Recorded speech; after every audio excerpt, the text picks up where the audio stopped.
প্রস্তুত হবে মাধ্যমিকের, অর্থাৎ তোমরা প্রাথমিক এবং মাধ্যমিক সবাই প্রস্তুত থাকবে। পর্যায়ক্রমে আমরা ডেকে নেব, ঠিক আছে? অল্প সময়ের মধ্যেই প্রাথমিক শাখার একক নৃত্যগুলো শুরু হতে যাচ্ছে। মাসুদ স্যার যে সকল শিক্ষার্থীদের নাম ঘোষণা করেছে তাদের মঞ্চের দক্ষিণ পাশে আসার জন্য বিশেষভাবে অনুরোধ করা যাচ্ছে। আমরা বারবার কাউকে ডাকতে পারবো না। যাদের নাম ঘোষণা করা হচ্ছে তারা অতি দ্রুত মঞ্চের দক্ষিণ পাশে এসে ভলান্টিয়ারদের সাথে দেখা করো। বারবার কারো নাম ঘোষণা করা যাবে না। আমি তাদের নামগুলো আবার ঘোষণা করছি।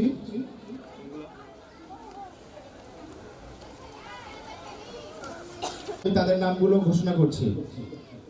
প্রাথমিক শাখা সাহারা রূপাইতা, 3য় শ্রেণী। তার গানের নাম রুমঝুম ময়না নাচো।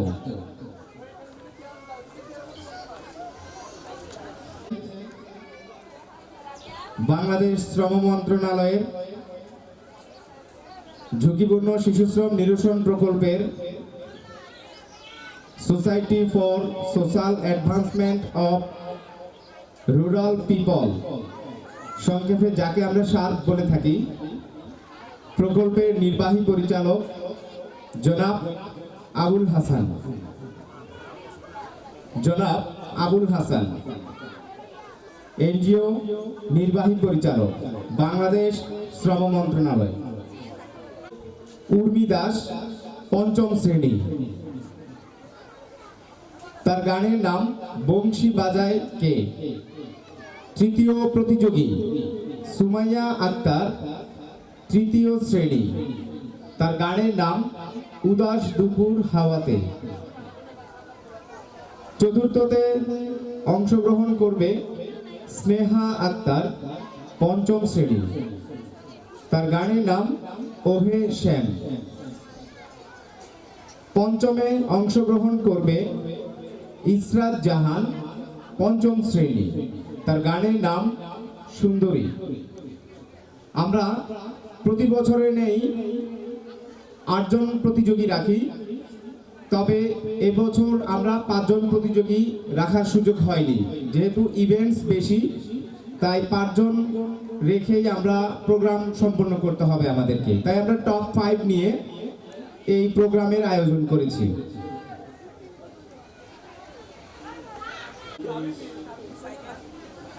ইংরেজি বার্ষিক ক্রীড়া সাংস্কৃতিক পুরস্কার বিতরণী অনুষ্ঠানে আমি আমন্ত্রিত হতে পেরে নিজেকে গর্বিত মনে করছি, এবং আমি মনে হয় সবচেয়ে বেশি দূরে থেকে আপনাদের এই অনুষ্ঠানে অংশ নেওয়ার সুযোগ পেলাম। আমি ঢাকা থেকে আসছি। আপনাদের এই অনুষ্ঠান কেন্দ্রে আসতে কিছুটা দেরি হয়ে গেছে নানান কারণে। আমার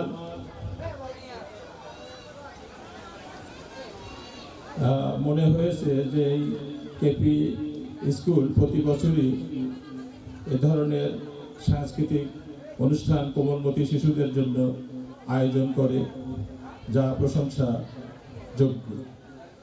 ধীরে ধীরে আমরা বিভিন্ন ক্ষেত্রে সুস্থ সাংস্কৃতিক চর্চা থেকে দূরে সরে যাচ্ছি। সেক্ষেত্রে এই হাই স্কুল একটা অনন্য দৃষ্টান্ত প্রতি বছরই স্থাপন করে আসছে। এজন্য ব্যবস্থাপনা কর্তৃপক্ষ, স্কুল কর্তৃপক্ষকে আমি আন্তরিক ধন্যবাদ জানাচ্ছি। আমাদের বাঙালি সংস্কৃতি আসলে মিশ্রিত সংস্কৃতি। এটা হাজার বছরের লালন করা, ধারণ করা এবং পালন করা সংস্কৃতি। অনেকেই নানান কারণে এখান থেকে সরে গেলেও এই কেপি হাই স্কুল এটাকে পালন করে আসছে, এটা খুবই আনন্দের একটা বিষয়।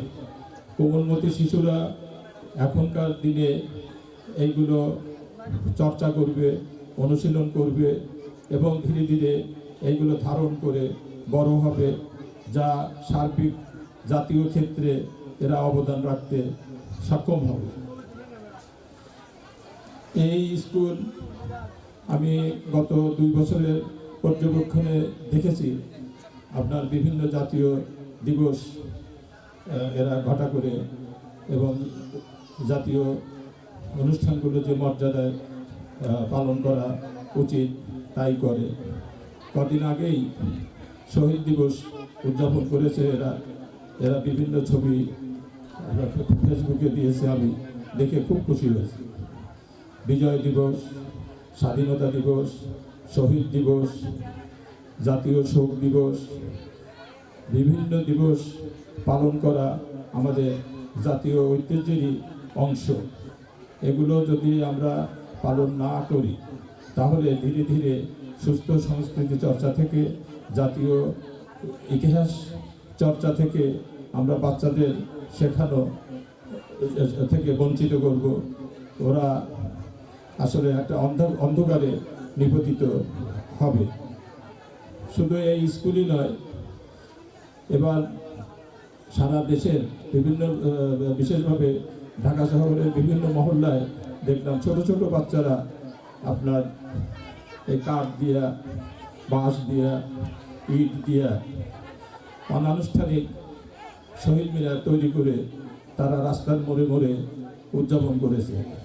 ওরা জানে না আসলে শহীদ দিবসের ইতিহাস, শহীদ দিবস কি, কারা শহীদ হয়েছিল, কেন শহীদ হয়েছিল। তারপরেও কিন্তু ওরা দেখে দেখে এটা চর্চা করছে, যেটা ভবিষ্যতে জাতীয় ইতিহাস রচনায় ভূমিকা রাখবে।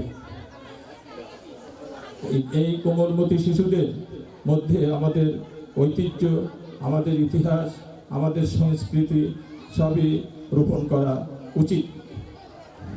ফলে ওরা বাঙালি সংস্কৃতিগুলো চর্চা করতে করতে করতে করতে একসময় জাতীয় পর্যায়ে ভূমিকা রাখবে এবং পরবর্তী জেনারেশনকে এরা উদ্বুদ্ধ করবে।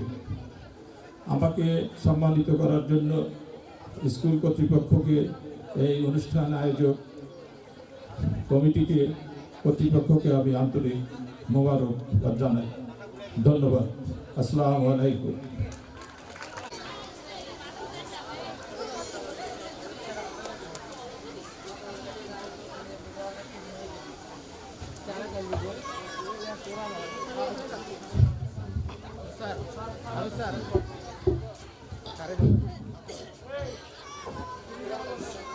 বক্তব্য শেষেই স্যারকে অসংখ্য ধন্যবাদ। অদূর ঢাকা থেকে এসে আমাদের এই ছোটখাটো প্রোগ্রামে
তোমাদের।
তালে তালি তালি তালি তালি দেন সবাই একসাথে তালি দিয়ে আমরা আসেন। বাজান ওঠা কুয়া কমলা সুন্দরী নাচে করিয়া বাজান ও তারা কমলা সুন্দরী নাচে নাচতে নাচতে কমলা সুন্দরী হালিয়া হালিয়া পড়ে রে নাচতে নাচতে কমলা সুন্দরী হালিয়া হালিয়া পড়ে রে কি ভালো করিয়া বাজান ওঠা কুয়া কমলা সুন্দরী নাচে করিয়া বাজান ও তারা কমলা সুন্দরী নাচে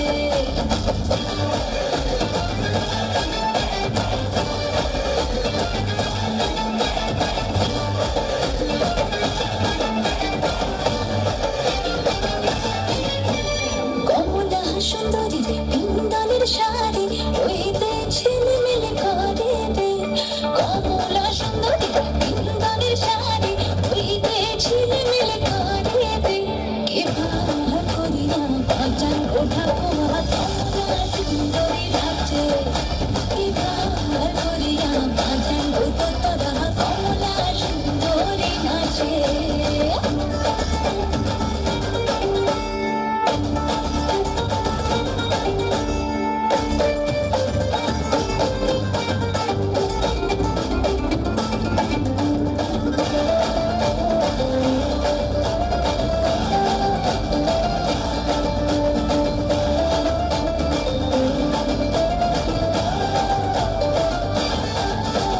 কমলা সুন্দরী নাকের নলক নাচিরা যাইতে ঝুলে রে কমলা সুন্দরী নাকের নলক নাচিরা যাইতে ঝুলে রে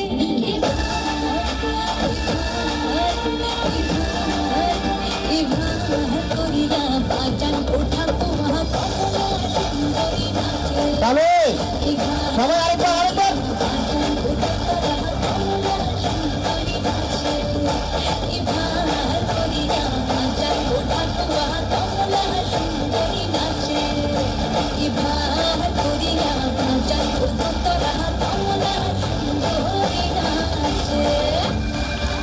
সুন্দর তাহলে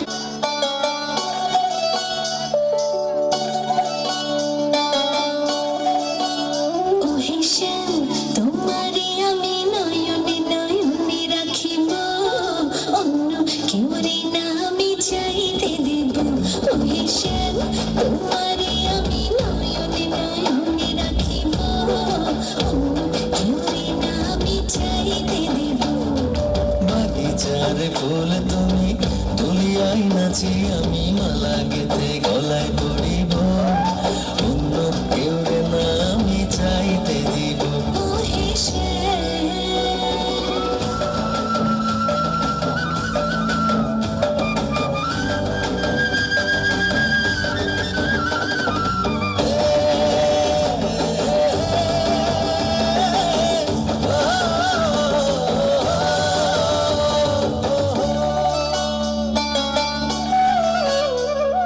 বুকের মাঝে লুকাইয়া রাখে মুক্তা ঝিনুক এই বুকে লুকানো তুমি জগতের লজ্জা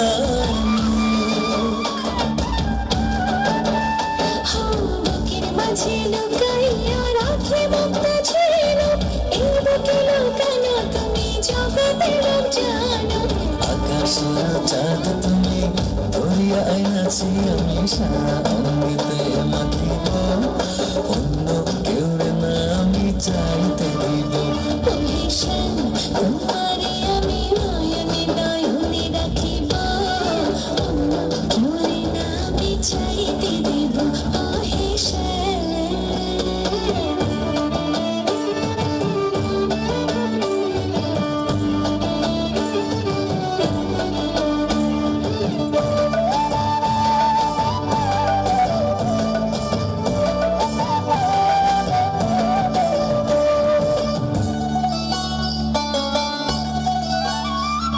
সুবাস মিশিয়া থাকে পাপড়ির ভাজে ভাজে তেমন তুমি আছো মিশে আমার দেহের মাঝে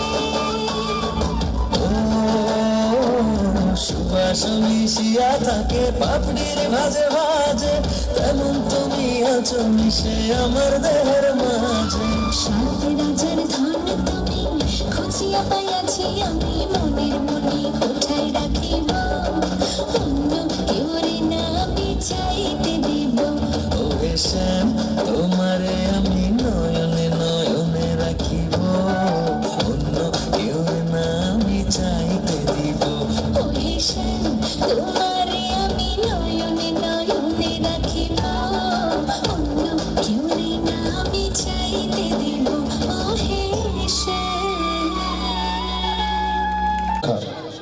আমরা এবার চলে যাচ্ছি একক নৃত্য মাধ্যমিক শাখা একক নৃত্য মাধ্যমিক শাখা প্রথমেই ডেকে নিচ্ছি সপ্তম শ্রেণীর শিক্ষার্থী মিম আক্তার ইবা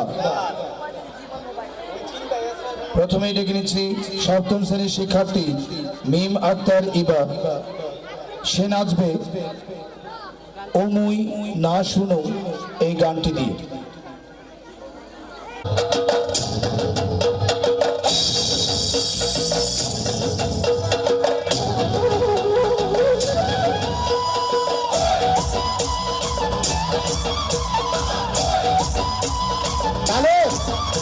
সবাই একসাথে।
ষষ্ঠ শ্রেণীর শিক্ষার্থী ফারজানা আক্তার, ষষ্ঠ শ্রেণীর শিক্ষার্থী ফারজানা আক্তার, সে নাচবে বাবা নাচো তো দেখি এই গানটির সাথে।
করে রঙে রঙের ফুল মালা হেলিয়া দুনিয়া করে রঙে রঙের ফুল গায়ে সোহাগ চাঁদ বাদমিয়ে ঘনিয়ে নাচতে দেখি সোহাগ চাঁদ বাদমিয়ে ঘনিয়ে নাচতে দেখি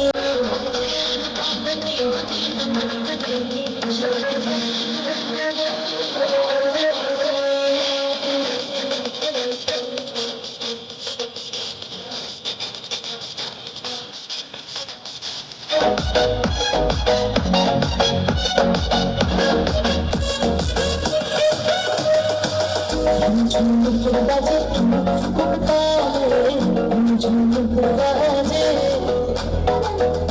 ঝুমুর বাজে তালে ঝুমুর বাজে নয়নে নয়ন মিলিয়া গেল নয়নে নয়ন মিলিয়া গেল ঝুমুর রং লাগে গালে ঝুমুর রং লাগে গালে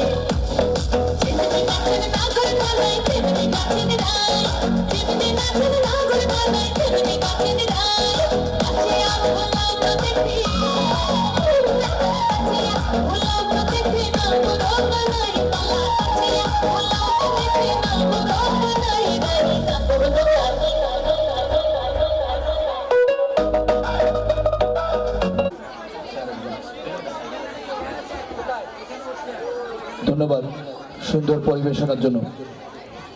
এবার ডেকে নিচ্ছি সপ্তম শ্রেণীর শিক্ষার্থী সুমাইয়া আক্তার মুনমুন। সপ্তম শ্রেণীর শিক্ষার্থী সুমাইয়া আক্তার মুনমুন সে এই গানটি দিন।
বিধি দেব অষ্টম শ্রেণী। ডেকে নিচ্ছি রাবেয়া আক্তার।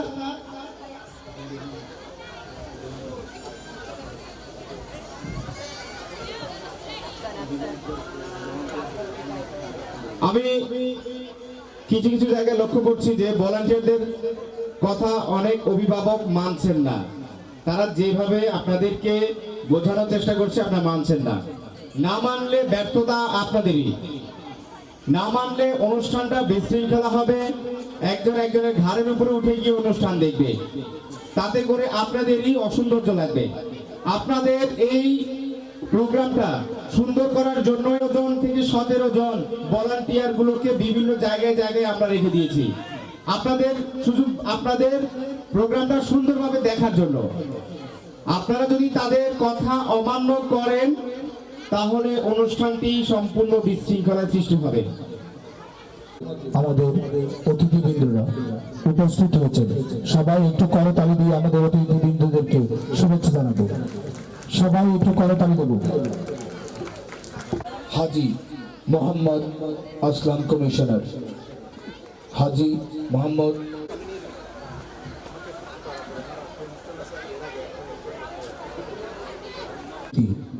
মঞ্চে আসন গ্রহণ করবেন এবং বিশেষ অতিথিকে ফুল দিয়ে বরণ করবেন আমাদের অত্র বিদ্যালয়ের প্রতিষ্ঠাতা পরিচালক জনাব সিদ্দিকুর রহমান রুবেল স্যার। এরপরে আমরা আমাদের অতিথির বক্তব্য শুনব।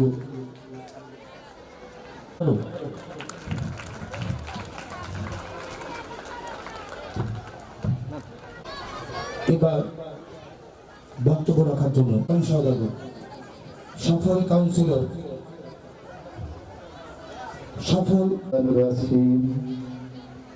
বিসমিল্লাহির রহমানির রহিম। কেপি পাবলিক স্কুল বার্ষিক ক্রীড়া প্রতিযোগিতা ও পুরস্কার বিতরণ অনুষ্ঠানের পরম সম্মানিত সভাপতি, আজকের সভায় উপস্থিত বিশেষ অতিথি,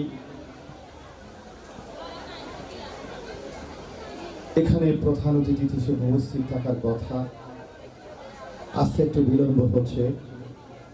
চট্টগ্রাম 39 নম্বর ওয়ার্ড থেকে পরপর দুবার নির্বাচিত অত্যন্ত জনপ্রিয় কাউন্সিলর, গরিব দুঃখী মানুষের শেষ ঠিকানা, অত্যন্ত জনপ্রিয় জননেতা জনাব জিয়াউল সুমন, যিনি আরেকজন বিশেষ অতিথি এখানে মঞ্চে উপস্থিত হয়েছে হাজী মোহাম্মদ আবুল আসলাম সাহেব। আজকে বিশেষ অতিথি হিসেবে উপস্থিত থাকার কথা আমার অত্যন্ত স্নেহস্পদশ এই এলাকার অত্যন্ত জনপ্রিয় জননেতা আকাশ সদাগর, এই এলাকার যুব সমাজের অহংকার, সাবেক যুবলীগের বিপ্লবী সাধারণ সম্পাদক জননেতা জনাব সেলিম রেজা এবং অর্থ বিদ্যালয়ের শিক্ষকবৃন্দ, পরিচালনা পরিষদবৃন্দ, শিক্ষক শিক্ষিকাবৃন্দ, ছাত্রবৃন্দ, ছাত্রছাত্রী ভাই ও বোনেরা, আমি দীর্ঘক্ষণ বক্তব্য রেখে আপনাদের ধৈর্যের শ্রুতি কাটাবো না। আমি কোনো বক্তা নই, একজন সচেতন সাবেক জনপ্রতিনিধি হিসেবে, আপনাদের ভাই হিসেবে, একজন সাবেক কৃত দাস হিসেবে আপনাদের সামনে দু চারটি কথা বলে আমার বক্তব্য শেষ করব। ছাত্রছাত্রী বন্ধুরা, আমি আজকে একটি বক্তব্য রাখবো স্পন্সরশিপের উপরে। স্পন্সরশিপ কাকে বলে? স্পন্সরশিপ হচ্ছে, আমি আমার ছাত্র বন্ধুদেরকে প্রশ্ন করব, এই ছাত্র বন্ধুরা আপনাদেরকে কে স্পন্সরশিপ দিচ্ছে? কে আপনাদেরকে লেখাপড়া করার যোগান দিচ্ছে? কে আপনাদের জন্য টাকা খরচ করছে, কে আপনাদেরকে শিক্ষক শিক্ষিত জাতি হিসেবে গড়ে তোলার জন্য আপ্রাণ চেষ্টা করছে, সেই মানুষটিকে আপনারা চেনেন? সেই মানুষগুলাকে নিশ্চয়ই চেনেন। সেই মানুষটি হচ্ছে সর্বপ্রথম হচ্ছে আপনার মা, যিনি আপনাকে পেটে ধারণ করেছেন, যার মাধ্যমে পৃথিবীর স্রষ্টা, পৃথিবীর মালিক যিনি আল্লাহ, যিনি আপনাদেরকে পৃথিবীতে পাঠিয়েছেন আপনার পিতার মাধ্যমে। যেই পিতা সারাদিন পরিশ্রম করে মাথের ঘাম পায়ে ফেলে আপনার অর্থের যোগানের মাধ্যমে আপনাকে এই শিক্ষা সুন্দর মনোরম পরিবেশে শিক্ষার ব্যবস্থা করছে, সেটা হচ্ছে আপনার পিতা এবং আপনার মাতা। একজন মানুষ হিসেবে আপনাকে সর্বপ্রথম আপনাকে সম্মান করতে হবে পিতা এবং মাতাকে।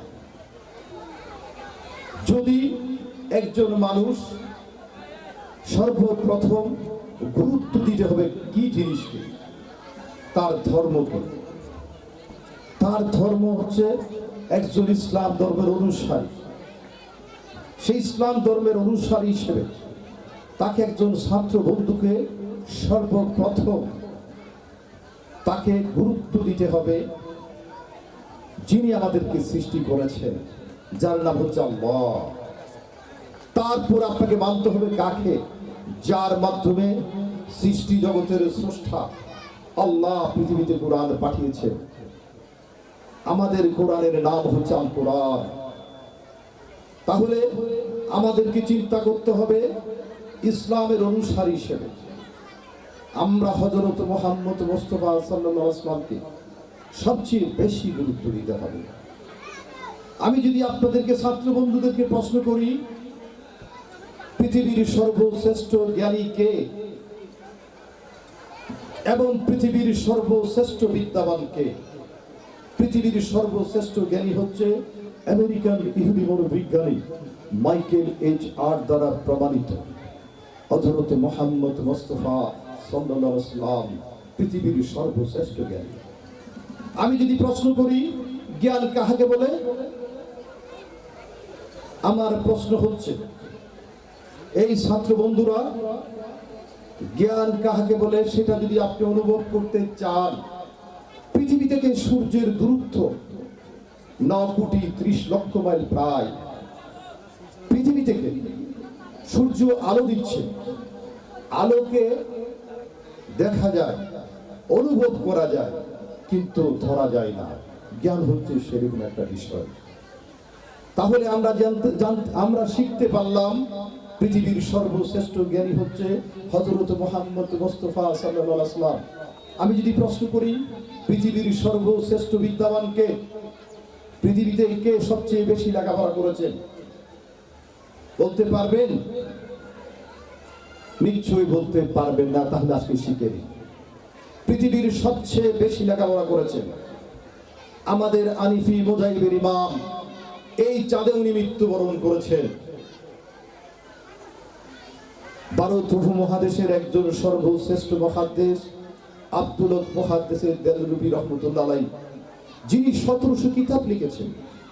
তিনি বলেছেন পৃথিবীর সমস্ত মিথ্যাকে যদি এক পল্লায় তোলা যায় আর আবু আনিফা রহমাতুল্লাহ আলাইহির মিথ্যাকে যে আরেক পল্লায় তোলা যায়, পৃথিবীর মিথ্যার চেয়ে ওনার মিথ্যা অনেক ভারী হয়ে যাবে। হযরত মুহাম্মদ মুস্তাফা সাল্লাল্লাহু আলাইহি ওয়াসাল্লাম জবান মোবারক দিয়ে বলেছেন যে রোম সাম্রাজ্যের মধ্যে আমি পৃথিবী থেকে যাওয়ার পর একটি সন্তান জন্মগ্রহণ করবে, আসমানের তারার মধ্যে যদি কোনো বিদ্যা থাকে সেটা আহরণ করে ফেলবে। বিদ্যা হচ্ছে, আমি নিজে একটি কবিতা লিখেছিলাম,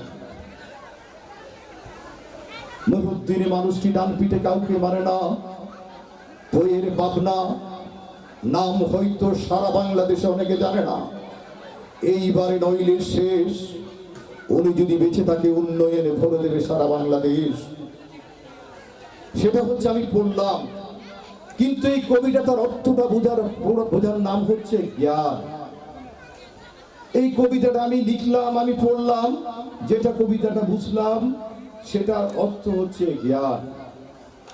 জ্ঞান সর্বোৎকৃষ্ট একটা জিনিস, কিন্তু শিক্ষার পাশাপাশি আমি শিক্ষকদেরকে অনুরোধ জানাবো, নৈতিক শিক্ষার বেশি প্রয়োজন। নৈতিক শিক্ষা কাকে বলে? নৈতিক শিক্ষা হচ্ছে আপনি বাসায় প্রবেশ করে যখন আপনি হিন্দু ধর্ম অবলম্বী যদি হয়ে থাকেন, আপনাকে সর্বপ্রথম আপনার পিতা এবং মাতাকে নমস্কার জানাতে হবে। আর ইসলাম ধর্মের অনুসারী হলে আপনাকে আসসালামু আলাইকুম, আসসালামু আলাইকুম রহমতুল্লাহ ওয়া বারাকাতুহু এটা বলতে হবে। সালাম দেওয়াটা হচ্ছে সুন্নাত, সালাম নেওয়াটা হচ্ছে ওয়াজিব।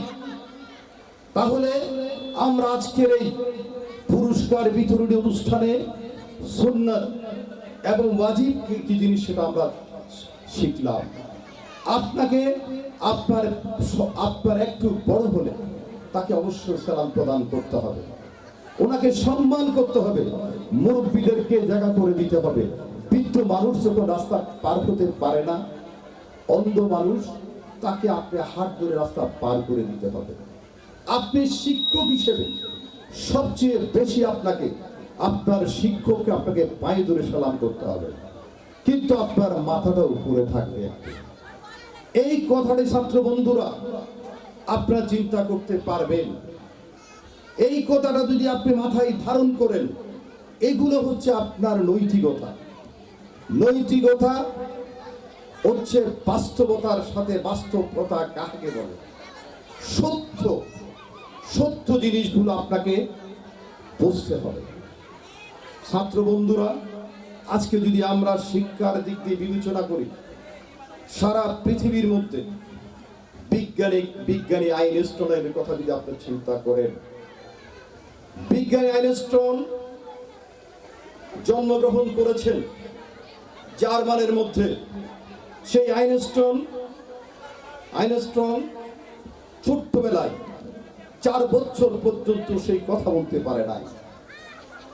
একদিন সেই সুখ কাচ্ছিলেন, হঠাৎ করে সুখ গরম করে সেই কথাটা উনি বলে ফেললেন। পিতামাতা আশ্চর্য হয়ে গেলেন এবং শিক্ষকরা মনে করছিলেন উনি প্রতিবন্ধী হবেন। পৃথিবীতে এই যুগের মধ্যে যে আকাশের মধ্যে মধ্য আকাশে যাওয়ার পরে যে একটা বস্তু যখন ছেড়ে দেওয়া হয়, সেটা যখন নিচে পড়বে না, ম্যাথের আবিষ্কারক যিনি, যে সায়েন্সের ছাত্র যারা তারা বুঝবে, যে বিজ্ঞানী আইনস্টাইন, আমি ওনাকে নিয়ে গবেষণা করে দেখেছি। পৃথিবীর মধ্যে প্রত্যেকটি মানুষের ব্রেইন হচ্ছে 1400 গ্রাম। যারা সায়েন্সের ছাত্র যদি কোনো ডাক্তার এখানে থাকতেন, তাহলে আমার বক্তব্য উনি বুঝতে পারতেন। 1400 গ্রাম, কিন্তু আইনস্টাইনের ব্রেইন হচ্ছে মাত্র 1000 গ্রাম। তাহলে প্রত্যেকটি মানুষের চেয়ে 200 গ্রাম তার মগজের ওজন, ব্রেনের ওজন কম। কিন্তু একটা বিষয় রয়েছে, উনি যখন মৃত্যুবরণ করলেন, যেই ডাক্তার ওনাকে চিকিৎসা দিয়েছেন, সেই ডাক্তারটি অপারেশন করার সময় ওনার ব্রেনটা চুরি করেছে। ব্রেনটা চুরি করে আইনস্টাইনের ব্রেনটা চুরি করে রেখে দিয়েছে। সেই ডাক্তারটি সেদিন মামলা খেয়েছিলেন। পরবর্তী পর্যায়ে আইনস্টাইনের ছেলের সাথে কথা বলে উনি ব্রেনটা পরীক্ষা করলেন। ব্রেনটা পরীক্ষা করার জন্য পৃথিবীর সবচেয়ে বড় বড় ল্যাব, আমেরিকা, জার্মান, ব্রিটেন, পৃথিবীতে সবচেয়ে বড় বড় ল্যাবগুলো যেখানে রয়েছে, সেখানে ব্রেনগুলো টুকরো টুকরো করে পাঠিয়ে দিয়েছে। সেই ব্রেনের মধ্যে উনি এমনকি ওনাকে যখন একজন মানুষ জিজ্ঞাসা করেছেন আপনার টেলিফোন নম্বরটা কত, উনি বলতে পারেন না। ওনাকে যখন জিজ্ঞাসা করলেন আপনি কি আপনার টেলিফোন নম্বর বলতে পারেন না, উনি বললেন এটা আমি প্রয়োজন বলে মনে করি না, এটা প্রয়োজনীয় জিনিস নয়। আমরা ছাত্র বন্ধুরা আমাদেরকে শিখতে হবে, গবেষণা করতে হবে, কারণ দরিদ্র সীমার নিচে যারা বসবাস করেন তারা সবচেয়ে শিক্ষাকে গুরুত্ব দিতে হবে। শিক্ষিত জাতি না হলে কখনো দেশ উন্নত হতে পারে না, উন্নত দেশ হিসেবে গড়ে উঠতে পারেন না। আমাদেরকে চিন্তা করতে হবে। আপনারা বিশ্বাস করবেন কিনা জানি না, আমি ভারতের কেরালা স্টেটে চিকিৎসার জন্য সিএমসিএলে গিয়েছিলাম। সেই সিএমসিএলে লাইন দাঁড়িয়ে দাঁড়াতে হয়, চিকিৎসা করতে হবে। দেখতেছি লাইনের মধ্যে আমার 10-12 জন আগে একজন বাংলা কথা বলছেন। যখন বাংলা কথা বলেন মনটা বিকুল হয়ে গেছে তার সাথে কথা বলার জন্য। আমি আস্তে আস্তে আস্তে আস্তে আস্তে আস্তে দেখতেছি ওনাকে ধরার জন্য চেষ্টা করছি, ধরতে পারি না। যখন ওনার কাছে গেলাম, ওনাকে জিজ্ঞাসা করলাম, পরিচয় দিলাম, আমি একজন বাঙালি, আপনি বাংলা কথা বলছেন, আপনার সাথে একটু কথা বলতে চাই, আপনার পরিচয়টা একটু দেবেন। সে বলে, আমি কলকাতা বিশ্ববিদ্যালয়ের প্রফেসর। আমি অনেকক্ষণ তার থেকে, আমার ছোটবেলা থেকে আইনস্টাইন যেভাবে শিক্ষার জন্য পাগল ছিলেন, আমি একজন স্বল্প শিক্ষিত মানুষ, অর্থের কারণে কলেজ বিশ্ববিদ্যালয়ে লেখাপড়া করতে পারি নাই, কিন্তু শিক্ষাকে নিয়ে গবেষণা করার চেষ্টা করি। আমি তাকে জিজ্ঞাসা করলাম, অনেক কথা বলার ফাঁকে ফাঁকে তাকে বলি, আপনার ন্যাশনাল ফাদার অর্থাৎ আপনার জাতির পিতার বাড়ি তো দক্ষিণ আফ্রিকা, একজন দক্ষিণ আফ্রিকার মানুষ আপনার দেশে কিভাবে জাতির পিতা হতে পারে? উনি আমাকে বললেন, আমি আপনার সাথে আর কথা বলবো না, আপনি স্টপ হয়ে যান। আমি যে কেন? বলে যে আপনি সব ব্যাপারে কথা বলতে পারবেন, কিন্তু আমার জাতির পিতা সম্পর্কে আপনি কোনো মন্তব্য করতে পারেন না। আর আমরা এমন একটি জাতি, এমন একটি দেশে জন্মগ্রহণ করেছি যে 23 বছরের সংগ্রামের পরে 30 লক্ষ শহীদের তাজা রক্ত, 2 লক্ষ মা বোনের ইজ্জতের বিনিময়ে এই দেশ স্বাধীন হয়েছে। যে নেতৃত্ব দিয়েছেন তার নাম হচ্ছে বঙ্গবন্ধু শেখ মুজিবুর রহমান। ছাত্র বন্ধুরা, আমরা এখনো বঙ্গবন্ধুর সমালোচনা করি। ভারতের একজন কলেজের শিক্ষক আমাকে স্তব্ধ করে দিয়েছে, তার বক্তব্য শুনে অবাক হয়ে গিয়েছি। শিক্ষা নিয়েছি, কোন দেশের জাতির পিতা সম্পর্কে আলোচনা করব না। আজকে জননেত্রী শেখ হাসিনার জনপ্রিয়তা কমে গেছে। কি কারণে কমেছে সেইটা আমাদেরকে উপলব্ধি করতে হবে। আমাদেরকে কোরআন থেকে শিক্ষা নিতে হবে। কোরআনে মজিদের মধ্যে সূরা বাকারার ৫৭ নম্বর আয়াত নিয়ে তাফসীরের মধ্যে পড়লাম যে আল্লাহ রাব্বুল আলামিন পৃথিবীর মালিক, হযরত মুসা আলাইহিস সালামের জামানার মধ্যে আসমান থেকে খাবার দিতেন, সেই খাবারগুলোর নাম হচ্ছে মান্নে সালওয়া।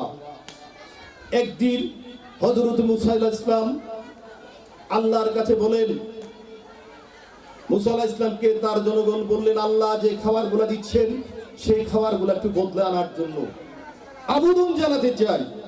মুসা কুহিদের পাহাড়ে গিয়ে আল্লাহকে বললেন, পাক রব্বুল আলামিন, আপনি আমার খাবারগুলো বদলেই দেন, আমার জনগণ এই খাবারটা 3 বেলা দিচ্ছেন সেটা পছন্দ করছেন না। আপনি ৫৭ নম্বর আয়াতে সূরা বাকারার শানে নজরুল দেখলে আপনি বলতে পারবেন। সভ্যতার ইতিহাস হচ্ছে একটি জিনিস বেশি দিন পছন্দ করেন না। আপনি যদি কোরবানের গরু জবাই করার পরে প্রথম দিন খুব বেশি করে খান, তারপর বেলা একটু কম, তারপর বেলা একটু কম, তারপরের বেলা আপনি আপনার সন্তানকে বলেন যে মাছ নিয়ে আসেন, সবজি নিয়ে আসেন, এগুলো খাওয়া যাবে না। কারণ জননেত্রী শেখ হাসিনা বাংলাদেশের প্রধানমন্ত্রী। বিশ্বের কোন ইতিহাস নাই ৩৭ লক্ষ বই পুস্তক ১ জানুয়ারি সরে ছাত্রদের কাছে পৌঁছে দেয়। একমাত্র জননেত্রী শেখ হাসিনার পক্ষে সম্ভব হয়েছে। আর সরকারের বিরুদ্ধে যে ষড়যন্ত্র চলছে, কিছু কুলাঙ্গার বুদ্ধিজীবী আমাদের পুস্তকের ধারণ করেছেন আমরা বানর থেকে সৃষ্টি হয়েছি। আমি সেই সমস্ত কুলাঙ্গার বুদ্ধিজীবীদেরকে প্রশ্ন করি, সূরা বাকারার 30 নম্বর 31 নম্বর আয়াত আপনারা পড়েন নাই? আপনারা মুসলমান নয়? আদম আলাইহিস সালাম থেকে শুরু করে আল্লাহ রাব্বুল আলামিন পৃথিবীর মালিক কিভাবে মানব সৃষ্টি করেছেন। সূরা বাকারার 30 নম্বর আয়াতে আল্লাহ যখন ফেরেশতাদেরকে প্রশ্ন করছেন, এই ফেরেশতা, আমি খলিফা নির্বাচিত করতে চাই, আপনারা কি বলেন?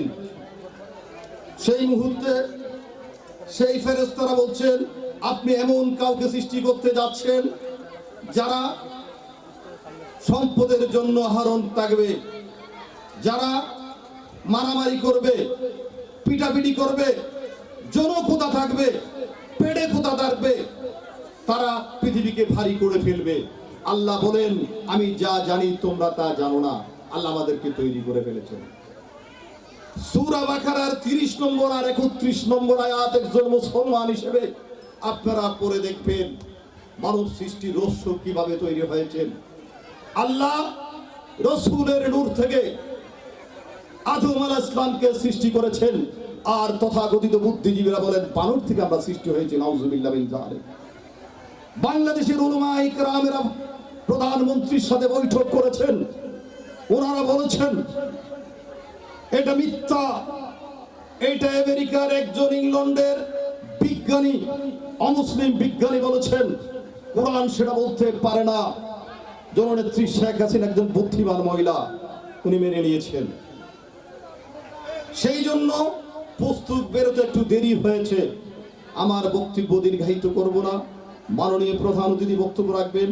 আমার আরেকটা অনুষ্ঠান রয়েছেন। আমার বক্তব্যের মাধ্যমে যদি কোনো ভুল ত্রুটি হয়ে থাকে আপনারা ক্ষমার সুন্দর দৃষ্টিকে দেখবেন। এই সন্তানেরা একদিন বড় হয়ে দেশ ও জাতির সেবা করবে, সে আশা বুকে লালন করে আমার বক্তব্য শেষ করছি। খুদা হাফেজ। বাংলাদেশ চিরজীবী হোক। আসসালামু আলাইকুম রহমতুল্লাহি ওয়া বারাকাতুহু।